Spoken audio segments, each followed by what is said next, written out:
Halo semuanya, kembali lagi di tutorial membuat aplikasi belajar bahasa Inggris atau chatbot bahasa Inggris yang bisa kita gunakan untuk belajar atau latihan atau praktek bahasa Inggris, khususnya speaking.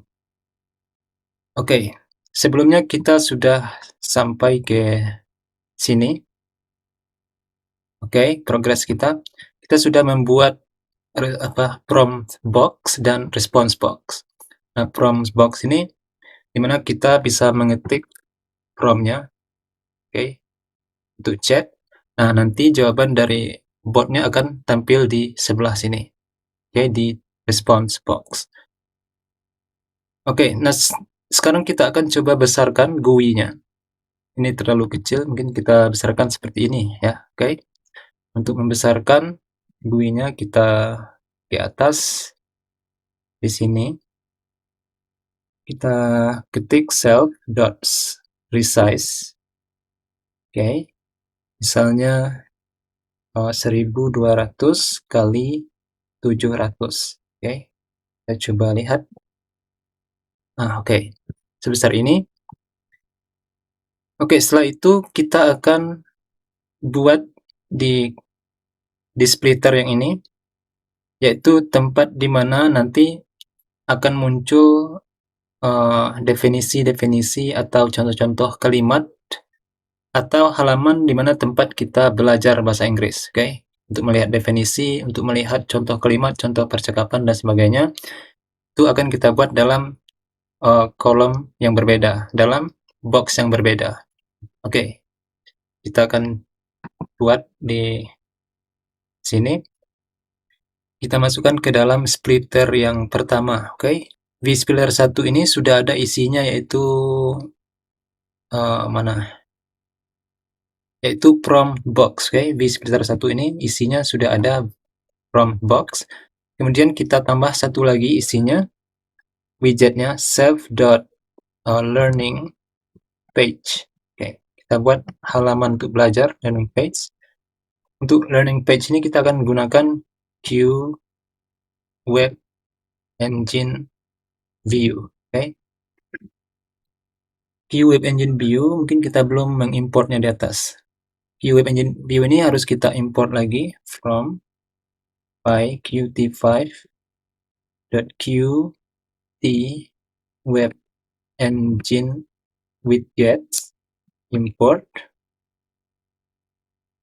Q Web Engine View. Oke. Setelah itu di sini kita masukkan ke dalam vSplitter 1, oke, self.vSplitter1.add widget self.learning page. Oke, kita coba lihat.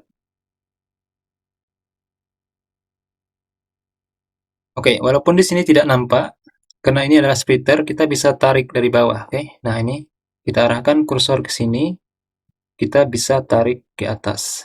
Nah, ini adalah learning page di mana kita bisa belajar kata-kata yang kita tidak tahu ya.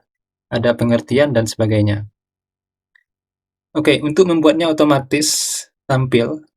Nah, kalau kita lihat di sini kan tidak ada ya, harus kita tarik secara manual ke atas. Nah, kita bisa membuatnya tampil secara otomatis di situ dengan memberi size ya, mengatur size dari vSplitter 1. Oke, untuk mengatur size dari vSplitter 1, kita buat di sini self.vSplitter1.set sizes. Oke, set sizes dalam kurung, kemudian kita buat list. Jadi dari list ini ada ukurannya ya, ukuran widget yang pertama dan ukuran widget yang kedua. Nah, widget yang pertama tadi itu adalah prompt box, oke. Prompt box ini adalah widget yang pertama yang di atas. Yang di bawahnya tadi adalah ini learning page. Nah, kita bisa atur ukurannya, mana yang kita inginkan lebih besar dan mana yang kita inginkan tampil lebih kecil, oke. Nah, mungkin prompt box ini kita tampilkan sedikit lebih kecil dari learning page. Untuk itu kita buat ukuran in self.splitter.height, karena dia vertikal, jadi kita akan menghitung tinggi ya. Tinggi dot height dikali 0, mungkin sekitar 30%. Oke, tutup kurung, koma. Kemudian kita buat ukuran untuk self.learning page in self.splitter dot height dikali 0,70%. Oke, sekarang kita coba jalankan. Nah, sekarang dia sudah otomatis tampil dengan ukuran 70% dari GUI-nya, oke? Dan sedangkan yang ini adalah 30% untuk chatbox-nya. Oke, kemudian kita bisa atur font. Ini terlalu kecil fontnya. Kita atur font untuk from box, save.from box. Ya, from box set font. Untuk mengatur font kita gunakan fungsi set font, kemudian q font. Misalnya jenis hurufnya Calibri, kemudian ukurannya 16. Oke, 16. Kita coba lihat sebesar apakah itu 16. Hello. Oke, kita bisa besarkan lagi sedikit. 18. Hello. Atau 20 ya, mungkin 20. 20 lebih pas. Oke. Oke, 20. Kemudian kita atur juga font untuk response box. Save.response box.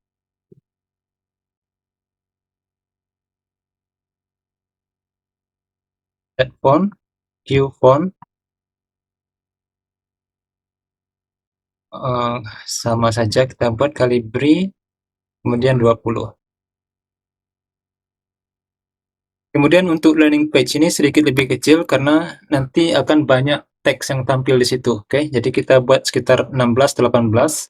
Self.learning page set font q font Calibri 16. Oke, kita coba lihat. Oke. Nah, di sini kita tidak bisa mengetik ya, karena tidak ada fungsi untuk mengetik. Nanti ketika tampil responsnya baru kita bisa melihat ukuran dari hurufnya. Oke, setelah itu kita bisa langsung coba membuat fungsi chatbotnya. Oke. Nah, fungsi chatbotnya ini kita akan ambil teks yang dari text edit, kemudian kita jadikan sebagai prompt untuk kita kirim ke chatbox-nya. Tetapi sebelum kita buat fungsi chat, pertama kita harus masukkan dulu Openai API key-nya. API key-nya kita letakkan di atas, di sini. Ketik openai.api key sama dengan. Nah, kita masukkan API key-nya di sini. Oke, untuk mendapat atau memperoleh API key ini, kalian bisa lihat tutorial saya yang pertama. Ini adalah tutorial kedua. Nah, di yang pertama itu saya sudah jelaskan bagaimana cara memperoleh API key untuk Openai ini. Oke. Nah, setelah kalian peroleh API key-nya, kalian masukkan ke situ. Oke, saya akan masukkan nih.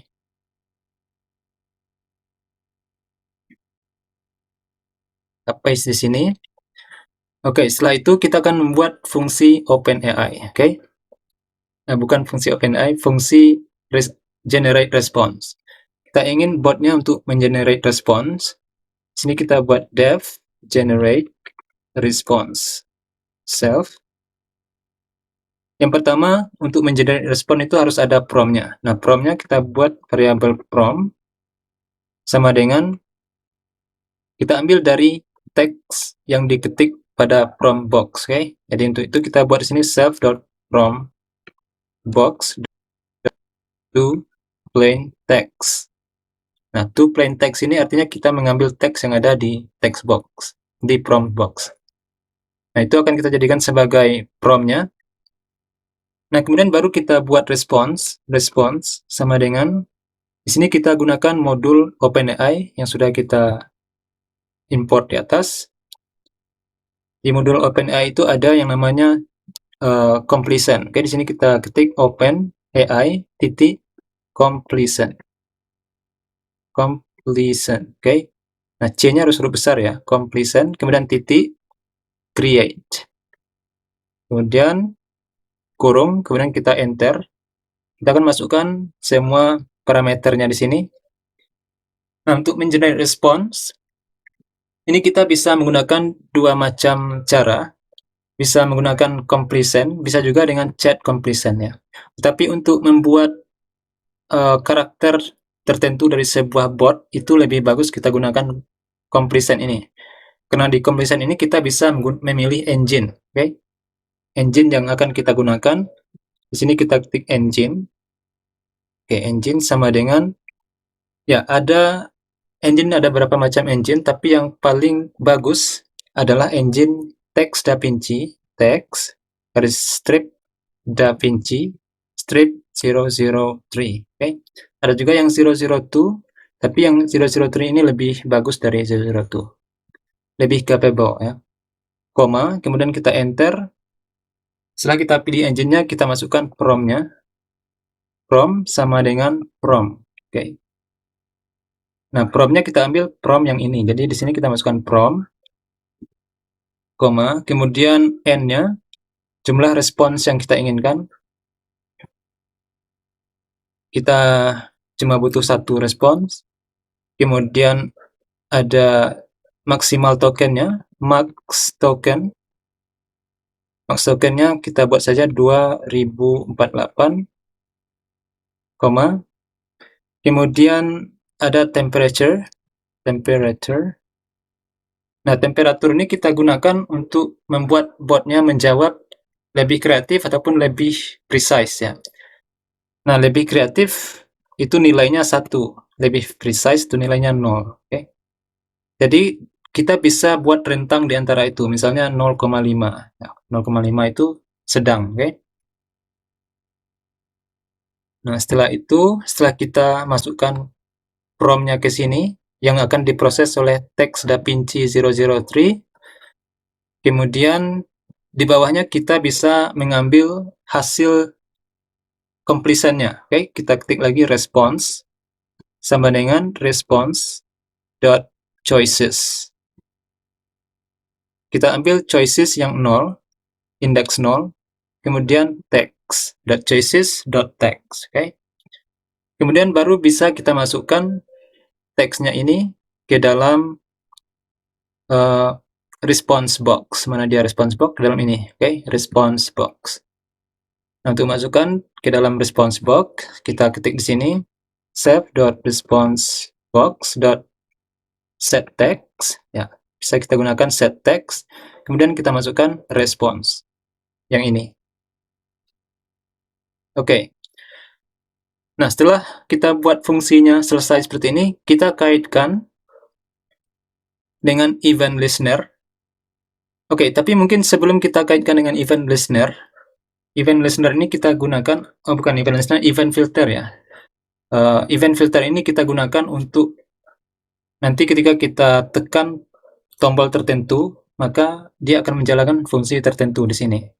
Oke, tapi sebelumnya mungkin kita coba dulu dengan tombol ya. Kita akan membuat tombol, ketika kita klik tombolnya, maka dia akan mengirimkan prompt kepada Openai. Nah, tombolnya kita akan masukkan ke dalam VB1, oke, VB1. Nah, di sini kita ketik di sini serve.chat button sama dengan kita gunakan Q push button. Kita beri teksnya chat, oke. Kemudian kita masukkan ke dalam VB1. VB1.add-widget save.chat button. Oke, kemudian kita konekkan chat buttonnya dengan fungsi generate response. Save.chat button .click .connect save.generate response. Oke, sekarang kita coba jalankan.